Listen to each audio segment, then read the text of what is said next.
नमः संस्कृताय मित्रों, बीएसआर की ऑनलाइन क्लास के अंतर्गत मैं पवन सर आज का जो प्रकरण है आपका संस्कृत व्याकरण के अंतर्गत संधि प्रकरण जो चल रहा है उसमें स्वर संधि जो है उसका दूसरा भाग देखेंगे हम यड़ संधि। कौन सा देखेंगे?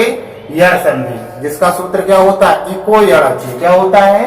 इको यड़ाची। यड़ संधि का सूत्र क्या होता है? इको यड़ाची। तो आपको इसमें करना क्या है? इको यड़ाची। इसमें 3 प्रत्याहार हैं। कितने प्रत्याहार हैं? 3। तो पहला प्रत्याहार है आपका इक, दूसरा है आपका यड़, तो तीसरा प्रत्याहार क्या है? अच। एक प्रत्याहार में आपके कौन कौन से वर्ण आते हैं? इक, ई, उ, री एवं लिरी। इसके बाद यड़ प्रत्याहार में कौन कौन से वर्ण आते हैं? या, वा, रा और ला। इसके बाद जो आपका अच है, अच का मतलब क्या होता है? सभी स्वर। अच प्रत्याहार में कितने स्वर आते हैं? 9 स्वर। तो या तो हम इकट्ठे यहां लिख दें स्वर, या लिख दें हम, कहने का तात्पर्य है आपका उनके नाम लिख दें। तो पहला हो गया आ, ई, उ, री, लिरी। आयुड़, री, लिरक, ए, औंग, ए, ओ, आय, औच, आय तथा औ। ठीक है, क्लियर हो गया। तो एक प्रत्याहार में आपने क्या देखा? एक प्रत्याहार शुरुआत के 2 सूत्रों से मिलकर के एक प्रत्याहार बना। ई, उ, री, लिरी ये वर्ण आएंगे उनमें, और इसके बाद यड़ प्रत्याहार जो है उसमें यावा, राला और अच में आपका क्या है? 9 स्वर हो गए। 1 2 3 4 5 6 7 8 9 सभी स्वर हो गए। क्लियर हो गया। तो सूत्र हमसे क्या कह रहा है? देखिए, हमने कोई परिभाषा याद नहीं, केवल सूत्र समझना है आपको। नाम है आपका यड़ संधि और सूत्र है इको यड़ाची। तो समझिए यड़ यड़ाची, कहीं ना कहीं मैचिंग हो रही है आपकी। ठीक है ना। तो यड़ संधि इको यड़ाची। तो इसमें कितने प्रत्याहार हमें ये देखना है? कितने प्रत्याहार है? इक और यड़ और अच। तो इक में हमने वर्ण बता दिया आपके कौन कौन से हैं। यड़ प्रत्याहार में कहां से वर्ण आते हैं आपको बताया हमने जिस दिन महेश्वर सूत्र पढ़ाए हैं। अगर वीडियो ना देखा हो महेश्वर सूत्र वाला तो आप प्लेलिस्ट में जाकर के देख सकते हैं। ठीक है, उसमें आपको विस्तार से बतलाएगा कि प्रत्याहार किस तरह से बनते हैं, कैसे हम वर्ण निकालते हैं। तो अच, अच का दूसरा नाम क्या है? स्वर। तो इसे स्वर भी कह सकते हैं कि 9 स्वर हो गए आपके। ठीक है। अच्छा, इसके बाद अब इसका रूल क्या है? जैसे इसमें लिखा है आपका इको यड़ाची, तो इक प्लस अच, इक प्लस अच बराबर क्या होगा? आपका यड़ होगा। क्या होगा? यड़ होगा। यानी कि एक ये वर्ण ऊपर आना चाहिए और अच ये वर्ण नीचे आना चाहिए और यड़ ये होगा। क्लियर हो गया इतना? इसके बाद ये आएंगे और होगा क्या? यड़ होगा। क्या होगा? इको यड़ाची, यड़ होगा। क्या होगा? यड़ होगा। अच्छा, अब इसके बाद देखें, अब आपको ध्यान क्या देना है? एक प्रत्याहार के बाद अब एक के अंतर्गत छोटी ई हो सकती है, बड़ी भी हो सकती है, छोटा ऊ हो सकता है, बड़ा भी हो सकता है, और री छोटा भी हो सकता है और बड़ा भी हो सकता है, और लिर आपका बड़ा होता नहीं है। ठीक है। अच्छा, इसका यदि हम विश्लेषण कर रहे हैं तो इसके लिए हम कैसे कर सकते हैं? जैसे यहां पर हो सकता है ई या फिर बड़ी ई प्लस स्वर। अब स्वर कैसा होना चाहिए? असमान। कैसा होना चाहिए? असमान स्वर होना चाहिए। क्यों होना चाहिए? क्योंकि समान स्वर यदि हो जाएगा तो फिर तो वो दीर्घ में, जो हम पहले संधि पढ़ाए ना पहला भाग, दीर्घ में हो जाएगा। तो केवल इसको छोड़ करके अदर कोई भी आ जाए, ठीक है ना, तो क्या हो जाएगा आपका? या। छोटी बड़ी का क्या हो जाएगा? या। इसके बाद यदि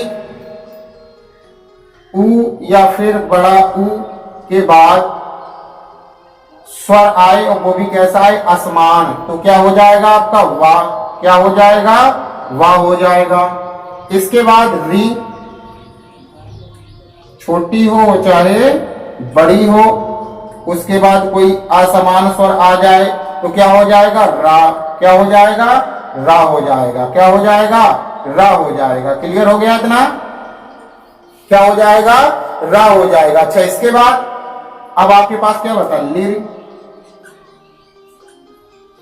के बाद कोई असमान स्वर आता है तो क्या हो जाएगा? ला हो जाएगा। क्या हो जाएगा? ला हो जाएगा। बस इतना ध्यान रखना है आपको, और इसके अलावा कुछ भी नहीं है। क्लियर हो गया सभी को? क्या लिखा आपका, एक बार नजर डालो, उसके बाद उदाहरण दे दूं। यड़ संधि आपकी जो है सूत्र होता है इको यड़ाची। इको यड़ाची में 3 प्रत्याहार सम्मिलित हैं, एक यड़ और अच। एक आपको अगर महेश्वर सूत्र कंप्लीट है तो संधि में कभी दिक्कत नहीं आएगी। महेश्वर सूत्र यदि कंप्लीट है तो आपका क्या हो गया? एक यानी कि ई उ री लिरी, यड़ या वा रा ला, अच आ ई उ री लिरी ए ओ ऐ आओ। इसके बाद एक यानी 9 स्वर हो गए। कितने स्वर हो गए? 9 स्वर। अच का मतलब, नाम अच का मतलब ही होता है स्वर। और इसके बाद क्या कह रहा है हमसे? एक प्लस अच, एक प्लस अच इक्वल में क्या, बराबर में क्या हो जाएगा? यड़ होता है, इसलिए इसका नाम है यड़ संधि। तो अब ये कंडीशन हो सकती है इनके साथ। क्लियर हो गया? चलो उदाहरण देख लें हम। बड़े प्रसिद्ध उदाहरण जो है आपके, जैसे आपने कोई भी उदाहरण देखा होगा, यदि प्लस अपि। क्या देखा होगा? यदि प्लस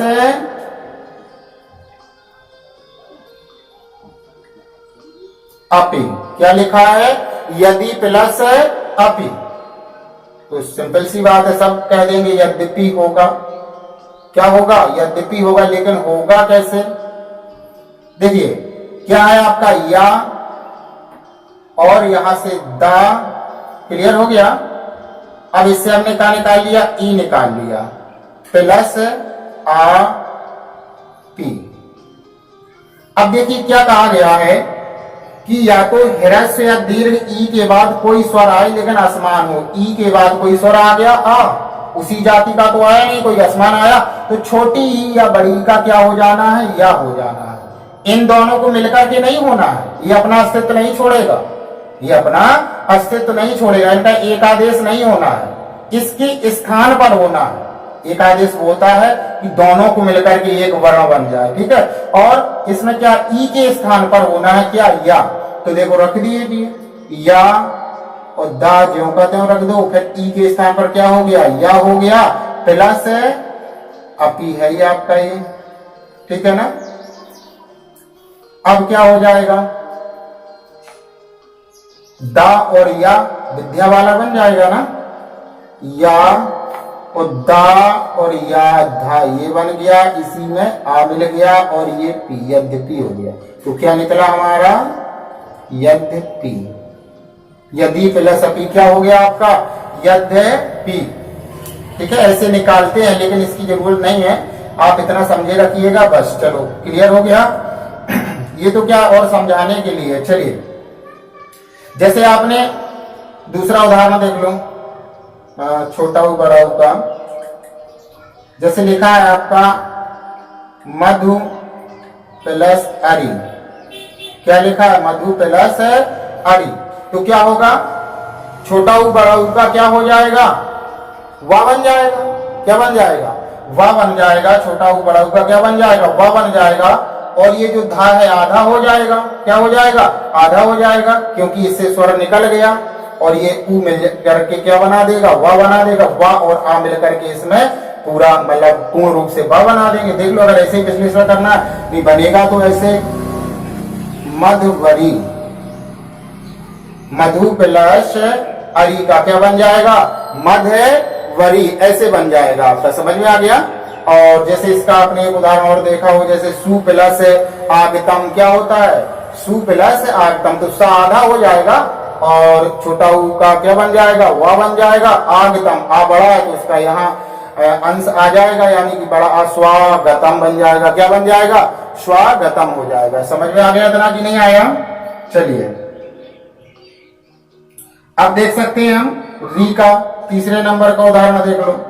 री का उदाहरण आपका क्या होगा? जैसे देखा होगा आपने ऐसे पितृ प्लस आज्ञा। क्या हो गया, पित्र प्लस आज्ञा। तो ये जो री है आपका, री कायम बदलेगा रा में, यहां बचा ता और रा, तो ता और रा से मिलकर के क्या बनता है, तेरा त्रिशूल का, यानी कि संयुक्त व्यंजन है। क्या है, संयुक्त व्यंजन है। तो देखो पी ज्यों का त्यों रहा ये, उसके बाद ता और रा मिलकर के क्या री का रा बनेगा, तो क्या बन जाएगा आपका, तेरा त्रिशूल का बन जाएगा।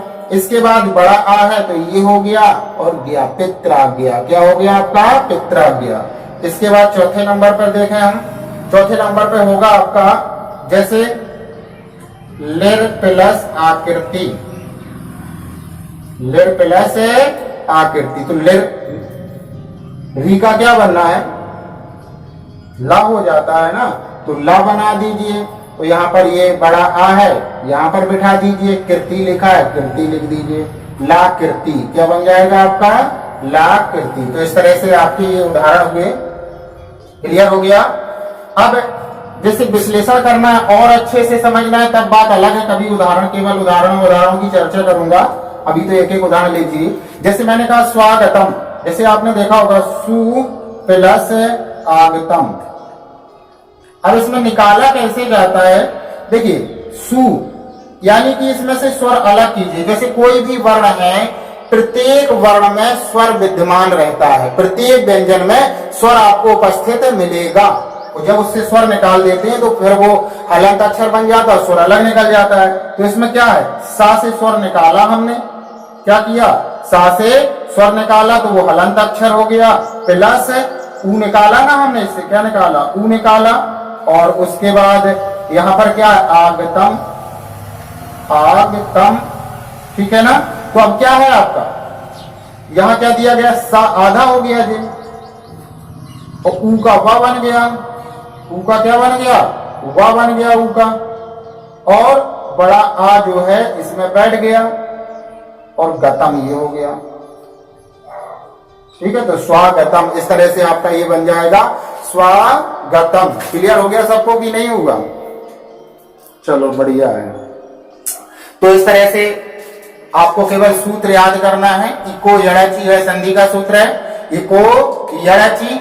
और इसमें आपका 3 जो प्रत्याहार है उनको ध्यान देना है, और किसके बाद कौन आना है वो ध्यान रखना है, किसका क्या बनता है बस वो ध्यान रखना। तो सिंपल भाषा में हम कह सकते हैं, यदि ह्रस्व या दीर्घ ई उ री लिरी के बाद कोई असमान स्वर आए तो उन छोटी ई बड़ी ई का या, छोटा ऊ बड़ा ऊ का वा, और री का रा एवं लिरी का ला हो जाता है। ऐसे भी याद कर सकते हैं हम। ठीक है, तो अब मैं वीडियो को समाप्त करता हूँ, वीडियो बड़ा हो गया है कुछ।